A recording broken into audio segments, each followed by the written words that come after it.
Being stuck, meaning you feel terrible because you can't figure out what the emotional pain represents, is definitely the toughest part of using your guidance feelings.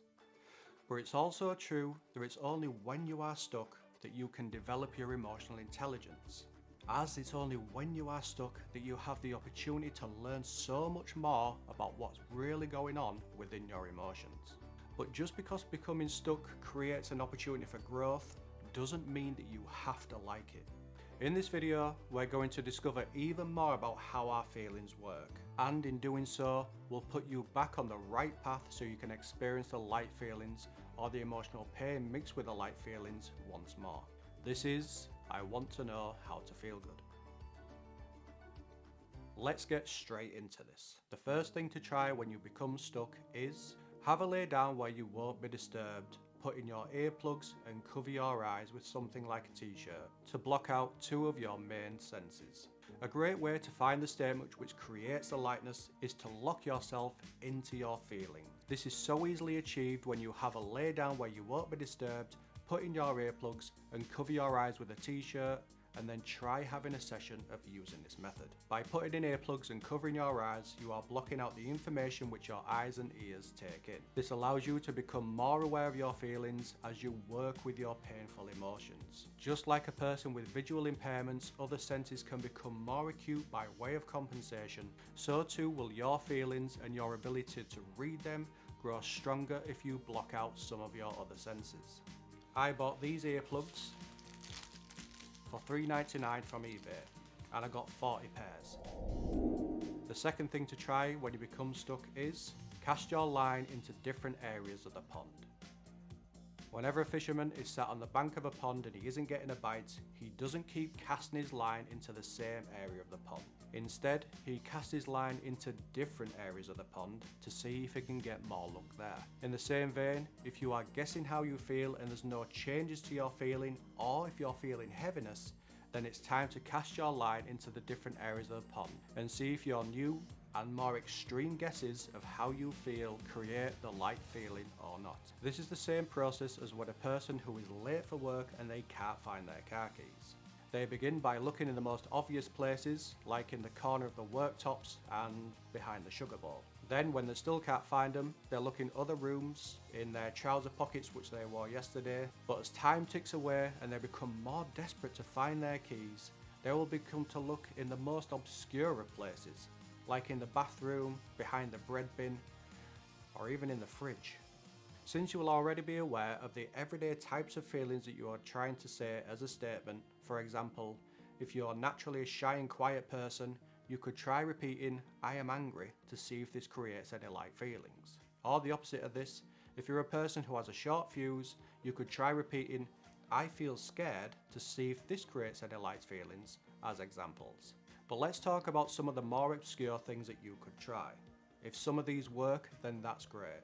But if some don't work, then still keep them in mind for if you become stuck again in the future, as the ones that don't work for you today may work for you tomorrow. Polarity feelings. Polarity feelings took me nearly a week of living in emotional agony to figure out. First of all, what are polarity feelings? Polarity feelings are the polar opposite of the feelings that you have been working with. Put simply, if you've been working with bad feelings, then polarity feelings are good feelings. But polarity feelings are a little bit sneaky in that they attach themselves to bad feelings. For example, let's say that you felt the light feelings from repeating, I am deeply sad that my partner left me. You've come to an emotional change point and you're stuck. Then try repeating statements like, I am happy that I am deeply sad that my partner left me. I am glad that I am deeply sad that my partner left me. I am comforted that I am deeply sad that my partner left me. And I feel safe that I am deeply sad that my partner left me. These was just examples, but the message remains the same. Whenever you feel bad, you can't figure out what it is, then as you focus on your center, try using polarity feelings by saying that you feel good, that you feel bad with the feeling that you've been working with. What the hell is going on? Versus, why do I feel like this? This next statement to repeat when you become stuck isn't a statement at all. It's actually a question. As you focus on your center, simply wonder and wonder things like, what is this feeling? Why do I feel so bad? And what's really going on within my emotions? And as long as there is genuine curiosity within your thoughts, so you won't be saying, why do I feel so bad? But why do I feel so bad? And repeating the question in this way allows your curiosity to naturally build up. After some time of doing this, your emotional self will eventually begin to give you thoughts of what the emotional pain represents. This is because as you wonder and wonder about what it is that you are feeling, you are building up curiosity. This building up of your curiosity shows your emotional self just how much you want to know the answer to this question. Then, after a certain amount of time spent wanting to know what the emotional pain represents, or later on when your mind's on other things, you will begin to receive the helping thought, which will show you the next statement to try repeating. Give this approach a try yourself whenever you become stuck and you've tried what we've already discussed, and see how it works for you. The most obscure thing to try: looking in the fridge. Another reason why you could become stuck at an emotional change point is because there is a part of you that thinks, feels, and believes that you are to blame.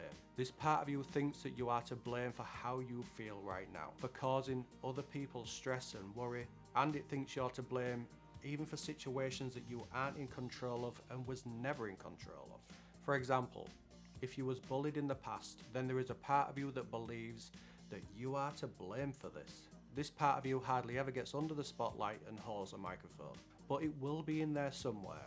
And if you're stuck and can't figure out what the emotional pain represents, and you've tried everything we've spoken about so far, and you're beginning to get sick and tired of feeling the way you do, then it could be worth giving this a try by completely letting go, taking away that last fig leaf, and committing emotional seppuku, and try repeating, it's all my fault. But keep in mind, as you try repeating, it's all my fault that I feel this way, and it's my fault that Bob shouted at me, or whatever it is that's personal to you that you've been working with, you are still using your guidance feelings to figure out if this is what the emotional pain represents. After repeating each statement a few times, if there's no change to your feelings or if it makes you feel worse, then throw this statement away and try another tactic. These methods are here to try when you are stuck, to help you spiral up and not spiral down. If you're spiraling down by trying any of these methods, then stop doing it, as this is your guidance feelings telling you that what you are trying isn't what your emotional pain represents, so guess again. It's all about protecting your confidence. I'll end by saying that being stuck at an emotional change point is tough, and if you're experiencing emotional pain or emotional agony whilst being stuck, it's bloody horrible. But the emotional pain that you experience does represent something, and trying out all the tactics in this video could be all you need to find the correct statements to repeat that creates the light feeling. Next week we'll carry on talking about the things to try if you still can't find the statement to repeat that creates the light feelings. We have more things to try as we're not done yet. If one of these tactics would work for you, then please let me know in the comments, as I am genuinely interested to hear from you. And if you found this video helpful, then please click the like button, as it helps the video to be suggested to other people who may be in emotional pain and looking for change. With that said, thank you for watching, and I'll see you in the next video.